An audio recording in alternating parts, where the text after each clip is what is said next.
Two things. I thought that President Akufo-Addo would have used this opportunity to send a clear message to the world and to the country that his fidelity to the Ghanaian people and to the Constitution of Ghana, the 1992 Constitution that he swore an oath to uphold, and would have sent a clear message that Ghana is not going to entertain any expressions of homosexuality.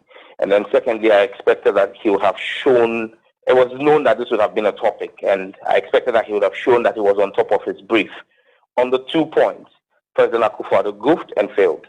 First and foremost, on the point of knowing his brief, the president said that the bill has been substantially changed and that it's a private member's bill. And, well, the president doesn't know what he's talking about. The bill has not been substantially changed. The bill remains as tough and as rigid as it was. The focus of the bill has not changed. The objective of the bill has not changed. His Attorney General has given the bill a clean bill of health. At the last meeting that we had with the Attorney General is on record to have stated that he's happy with the position of the bill and that the bill was going to deal with discrimination in our current legal jurisprudence and expand the frontiers of our legal jurisprudence.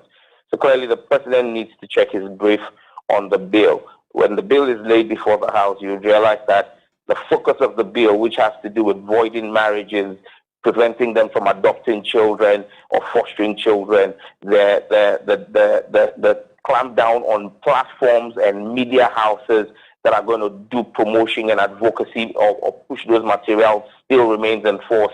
All expressions of it, be it lesbian, gay, bisexual, transgender, are all here, are all in there.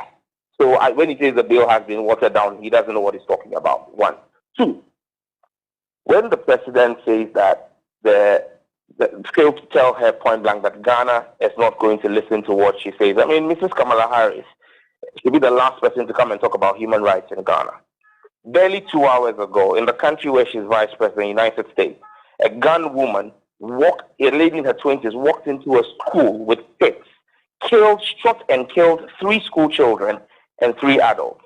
Those are the human rights of her country's citizens that Kamala Harris should be worried about. She's vice president of America, and on a daily basis, more people die from gun violence in the U.S. than malaria kills in Africa or in Ghana. That should be of concern to her. Kamala Harris is a woman of color. If she wasn't a senator first or wasn't the vice president of America, she most likely could have possibly been a victim, like other black Americans like George Floyd, of white police brutality because she's a woman of color. Those are the human rights issues Kamala Harris should be worried about, because those are what the people who voted for her in America are expecting for her to focus on.